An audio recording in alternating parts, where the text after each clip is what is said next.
చాటున పిందెను చూస్తా, సోకు తీగల్లో పండును కోస్తా, నువ్వొస్తే కప్పిస్తా ముద్దుల ముంతమ్మో.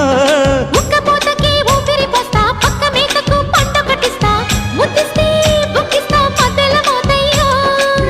ఓలమ్మో పుకారులు షికారుగా రావమ్మో, ఎదలు ఏడెక్కిస్తే ఎట్టాబులమ్మో. ఊరయ్యో బజారులో మజాలకి రానయ్యో, పగలే పక్కెక్కిస్తే తంటాలేవయ్యో. మిట్టిల మీదున్న మిస్సమ్మయ్య సంటే వడ్డీలతో పాటు ఒళ్ళోకి వస్తుంటే పొగరు చిల్లకల్లెగిరి